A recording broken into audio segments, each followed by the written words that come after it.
good morning. It's once again time for the House Whisperers Show on WWDB Talk 860. I'm Barry Reisman, inviting you to stay tuned for expert advice about maintaining your house from the roof to the basement and everything in between. Featuring professional home inspector Jack Milne, who tells us that every house has a story. And Jack's got an interesting topic today, and that, as he always does. And let's say good morning to Jack. How you doing today? Oh, Barry, I love being on the air, and when it's Sunday, it gives me a little bit of time to reflect. And, I've got a couple things coming up within the next week. And one is Thanksgiving, and the other is my birthday. Oh, two good things. Yeah. Oh, thank you. When I was growing up, Barry, my birthday was always on Thanksgiving. So I think I was about 12 until I realized that it wasn't on Thanksgiving, that it was actually a given day. But having a birthday around Thanksgiving for any of my listeners out there, I think it's a wonderful time because it's a time for family gatherings. And so I'm one of the few blessed people that always seem to have my family around me when it was my birthday. But I think I was in third grade when Frank Weckerman said, yeah, my birthday is on November 28th. And I said, no. And I said, mine is too. Well, happy birthday and happy Thanksgiving. Well, thank you, Barry. And, what's ironic is I was old enough to be eligible for the draft. And so as I found out later in life that my birthday was actually on November 29th. So when Frank's number came up, as we were friends through high school, he was like number, like 325, and I was number like 92. And back then, folks, during the Vietnam War, they usually took the first 100, so I wish I had been born on the 28th, but as it all worked out, the war ended, and I moved on in life. But, yeah, so I always think of that, Thanksgiving time is upon us. Please spend time with friends and family, guys. This is the best time of the year and time to give thanks for, for everything that is around us. So today's show, this was actually Barry's idea. We spoke about it a few weeks ago, so I sat down with pen and paper and came up with it. And our title of our show today is Inspecting New Homes versus Old Homes. There is a difference. So before we kick in, I just want to say thank you to our sponsors because, again, without them, I wouldn't be on the air today. And I always ask that you tell them thank you if you use their services because they are absolutely user-friendly. So Bucksmont Inspections, Rob Bowie, he's out of Sellersville, Pennsylvania, but like the name implies, he's in quite a few counties. So why don't you visit their website at Bucksmont, that's BUCKSMONT, inspections.com. Borough Exterminating, I saw Rob the other evening, and he just has a wonderful group of people that work with him. They're radical in Oldham, Pennsylvania. Their website is boroughexterminating.com. And folks, even this time of year, you can still look for termites as well as consider radon testing because their houses are now more buttoned up. Pest Blaster out of Hamilton, New Jersey, Mike Cantor and Group. They do offer radon testing, mold testing, wood-destroying insect inspections, as well as pest removal. So, folks, if you tend to keep some of your Christmas goodies, up there, or holiday goodies up there in the attic, take a look at your roof sheathing. And if it's turning darker on one side than the other, you may have a bit of a mold issue. So why don't you reach out to pestblaster.com, easy website, get in touch with Mike, and they can test your house. BrainFleshGear.com, as I've been mentioning over the last couple of weeks, we're getting new shirts done for a motorcycle trip coming up in the spring. They sent me their first review, and we're tweaking it, and I can't wait till it's done. And then finally, Tri-County Inspection Company. I started Tri-County back in 1985. 5 fully qualified home inspectors and office staff that will be happy to pick up the phone and help you through your inspection process. And we actually do utilize these vendors to help you through the buying process.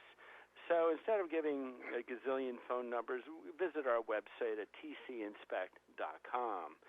So our email box, I heard from Harry from Trevos. And Harry had a comment about the show on egress windows. So he mentioned, I took your advice and called the window contractor who measured all my windows and provided a reasonable quote, and I ordered my windows. You were right that to make the window deeper, the cost did not go up, and last week the windows were installed. They put in 9 windows on one day and 10 on the next. The amount of light that now comes into our bedroom and the kids' room is unbelievable. Outside noises are quieter, too. Jack's thanked for the advice, and he signs it an avid listener, Harry. So, folks, any questions anytime or comments like Harry's, they're always welcome. Please email me at thehousewhisperershow@gmail.com, or for previous shows, thehousewhisperershow.com. And all day, every day, the podcast is available at www.dbam.com. So, and Barry, speaking to you earlier, I understand that you're also putting this episode and all previous episodes on the air at different times on WWD. Absolutely. So those of you who are hearing us talk about the fact that it's Sunday morning, that's the regular time of the program, but then we're giving it an encore presentation. So if you're listening to us during the week, we all know that it's not Sunday morning, but that's because it's an encore presentation, and we're so happy with the program that we want to get it on the air an additional time.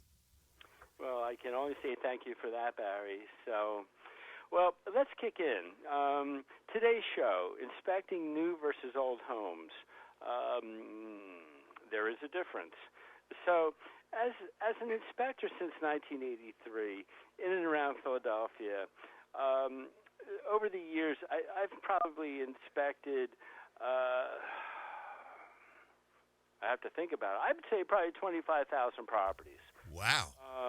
And on a given day, I can inspect a 1700s farmhouse in the morning and a 10-year-old townhome in the afternoon. So I think people who buy older homes have to be kind of a certain breed. An old home is kind of like an old 1930s Chris Craft motorboat. You will be puttering on the weekends, sanding and painting this, applying power to that. And one thing about old homes is that they have been through a multitude of owners, while a 10-year-old townhouse may have the original owner whose family has grown and is ready to move on. So everyone who buys a house wants to make it a home, which is absolutely understandable. Big or small changes, it really doesn't matter. And, if you think about, if you know anything about old homes, it was all about shelter from the storm. They would dig up their farm fields, they would find the field rock, and basically construct their home out of masonry with a combination of horsehair and lime. So an original structure, if you look at them, contained typically 3 windows on the front, 2 on the second floor, 1 on the side, and a door. And at the same time, along the back side, maybe 4 windows, 2 first floor, 2 second floor. So back then, they didn't have all the modern conveniences that we take for granted, like electricity, plumbing, and even a multitude of bedrooms. So it was essentially, you walked in the house and you were right in the kitchen, and the second floor was your bedrooms, and typically 1, maybe 2 at most. So there wasn't a lot of room to start with. So then as time went on, what they would do is they would then build what we would now call the manor home, which is probably 2 to 3 times the size of the original house. When I inspect these older properties, most people think it was the manor home that was built first, and then they added this little wing. I said, no. It's the exact opposite way around. So when you have additions on older farmhouses, sometimes they didn't have a basement to start, or if you were lucky, a crawl space. Maybe now the manor home has a full basement.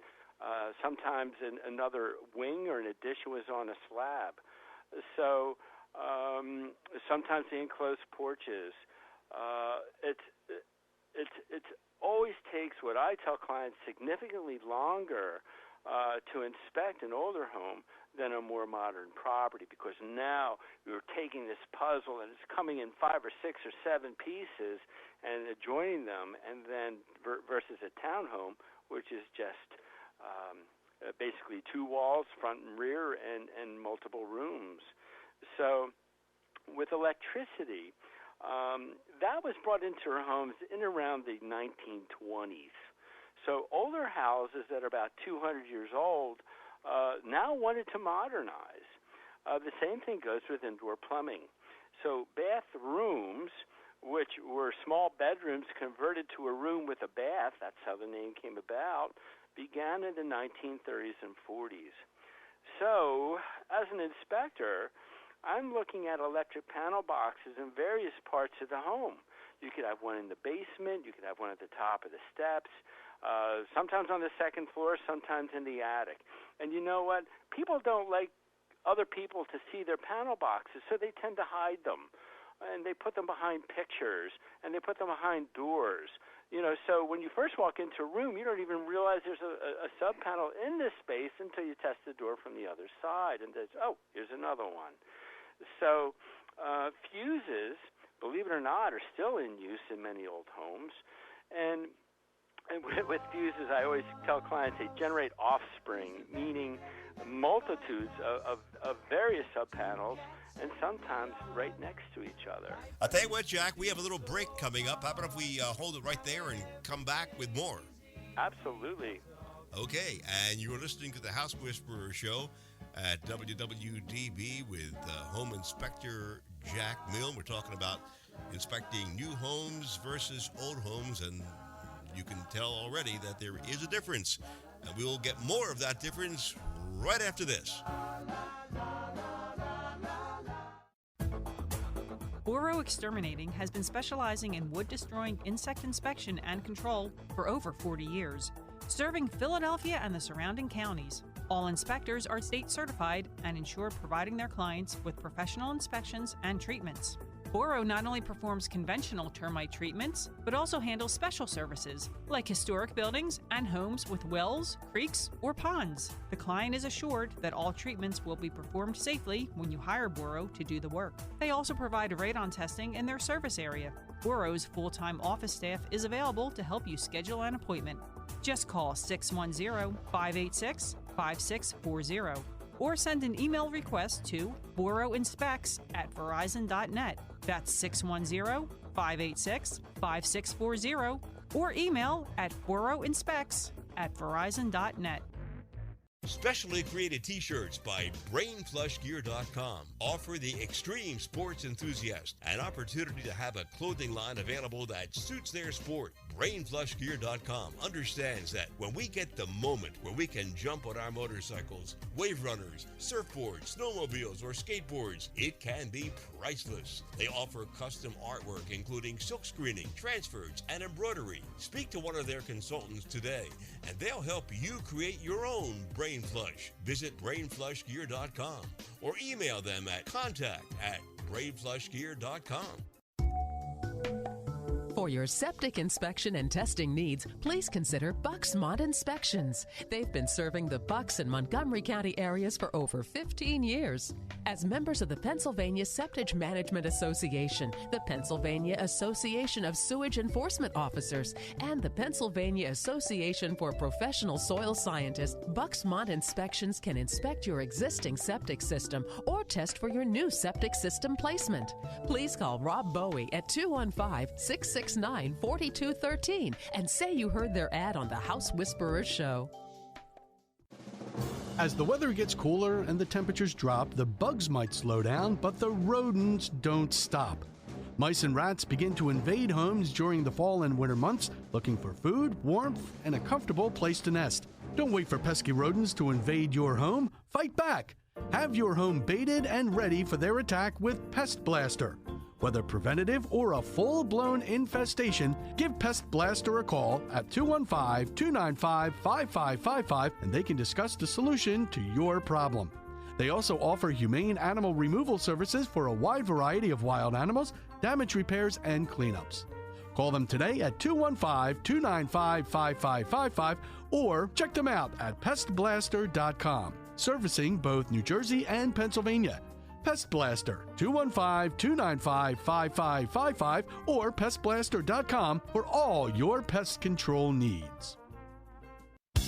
Tri-County Inspection Company has been providing professional home inspections, commercial inspections, and historic property evaluations for over 25 years. Tri-County Inspection Company covers 13 counties, serving both New Jersey and Pennsylvania. They've performed inspections for over 70,000 clients and are members of the American Society of Home Inspectors, as well as the Pennsylvania Home Inspectors Coalition. They are licensed in both Philadelphia and New Jersey. For all of your real estate transactions, call Tri-County Inspections at 215-295-2030. For their New Jersey clientele, call 856-853-4224. In PA, call 215-295-2030. In New Jersey, 856-853-4224.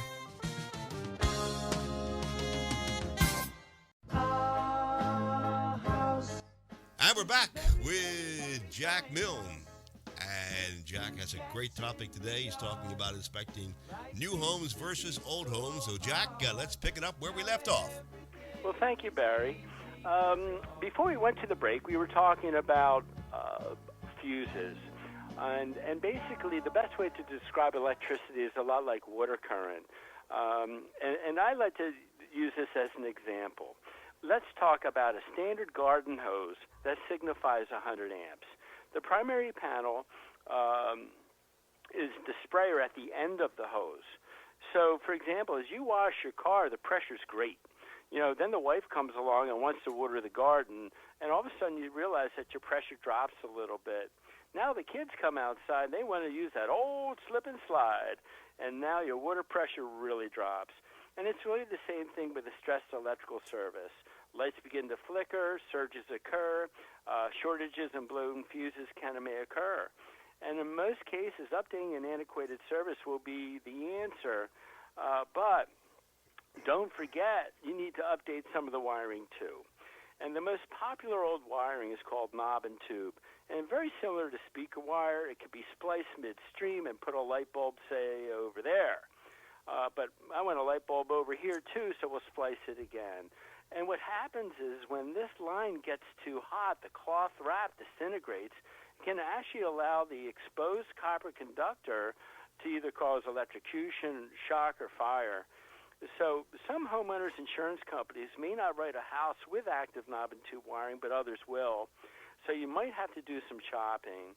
Electrical inspectors do not flag knob and tube wiring if it's still in good condition. But as home inspectors, as we are not code officials, we can flag knob and tube wiring if it's in an insulated attic and the insulation will tend to overheat the wire. And again, if the wire sheathing is in poor condition, again, we can make it a material defect. We can recommend updating we cannot recommend updating the wiring if the wire is in good condition. A lot of wires in that statement. Now, receptacles in older homes will also be limited. On new homes, receptacles will be placed approximately every 6 feet or one per wall. In older homes, maybe 1 to 2 receptacles per room was enough, and only maybe 1 receptacle in the dining room, and maybe 1 to 2 receptacles at most in the kitchen sink area. Now, if the old home has been completely what I call modernized, new electric service, 200 amps, new bathrooms and kitchen, the inspection does go smoother, but I still equate it to an old 48 Chevy pickup that has a new interior, engine, trans, and rear. At the end of the day, it's still registered as a 48 Chevy pickup, and, the home is still 200 years old, just like the old truck. Now, bottom line, old homes, structures do require closer evaluation. And let's go back to the old truck. Does the frame have any rust? And where is it?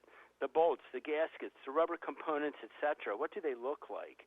The structure of an old home may have rough-hewn logs, timbers either cut by a broad axe, a saw powered by hand, or by water. And there's always some typical evidence of some wood rot, powder post beetles, as well as water infiltration. So old and new homes, again, like I mentioned, are a lot like puzzles. People who buy them take them apart and then put them back together again. So all the homes do present great challenges to home inspectors. And honestly, folks, many home inspectors don't know how to inspect an old house.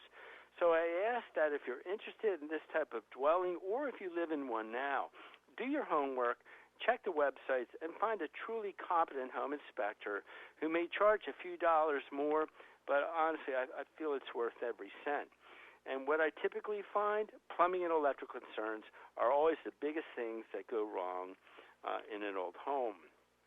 Now, in our remaining time, today, new construction also adds challenges because today's homes are what we call engineered. And a lot like our new engineered cars, they may run good, they may smell good, but in an accident, give me back that 48 Chevy pickup that's made of steel. Today's cars, like today's homes, include a lot more glitz and glamour, but also a lot of plastic. So in an accident, the new car has crumple zones. We have the same situation in our homes because we're using a lot of what I call glued products. One is called oriented strand board, and we use that for our exterior sheathing in our roofs.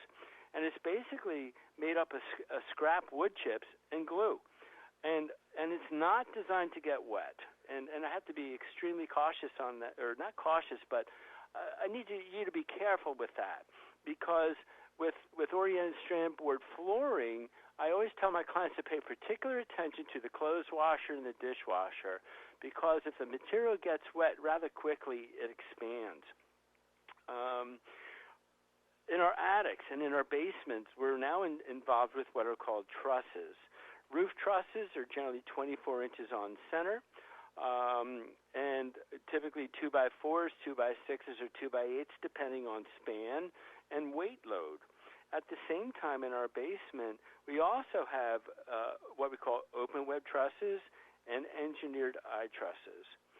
Folks, in a fire, these framing members, unfortunately, are going to fail a lot faster than those rough-hewn logs in that 200-year-old home, even though it's 200 years old. And I always advise my clients to make sure that they purchase what's called replacement insurance in lieu of current value. So God forbid if a newer home catches fire, the point of complete destruction can be as shy as an hour.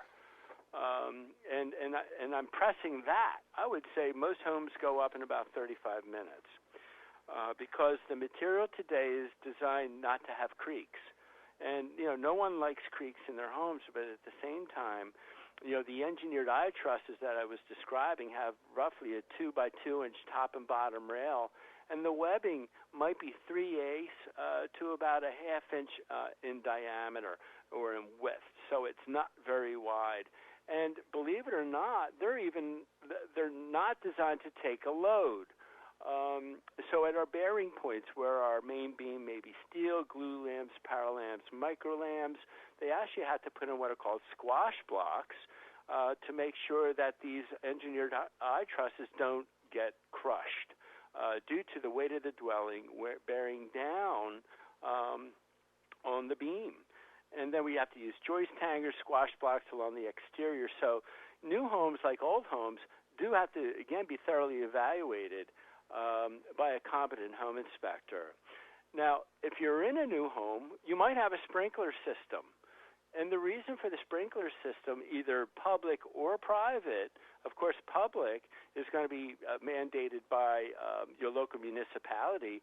But a lot of homes, when they live out there in the woods, they have to have their own self-contained sprinkler system, which is a tremendously sized vat that sits in the basement, currently under pressure and always under pressure.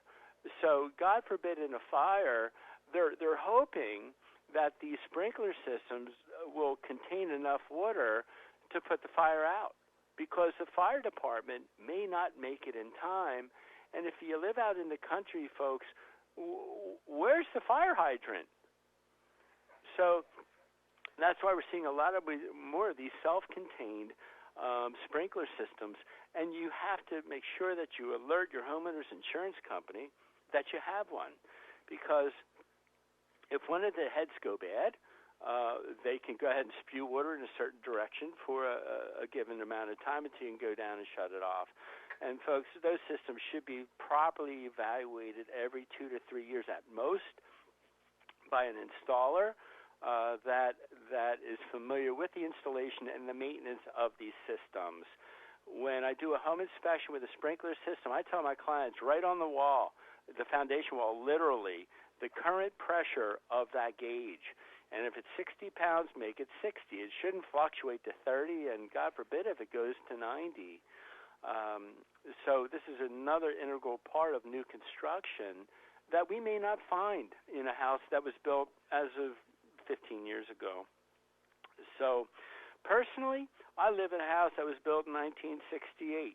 Now, as a home inspector, I built my first home in Huntington Valley, made it completely energy efficient. It didn't work out with my bride's job, so we went ahead and sold it. And as I was looking around, I could have bought new construction at that period. I chose to buy a house in 1968. And the reason I did that is because it's what we call stick construction. So I have 2x8s for my floor joists. I have 2x4 exterior walls. I have 2x6 rafters, 2x6 roof rafters, tongue and groove cedar decking, hardwood floors. The only thing my wife would really want in this house are walk-in closets and a larger kitchen. The kitchen I might be able to help her with. The walk-in closets, I can't. New homes, old homes, medium-aged homes. Find something that you're comfortable with, and the moral of the story is find a qualified home inspector that can educate you as to how well your home is constructed and how well your mechanicals work to make sure that all those pieces of the puzzle work the first time.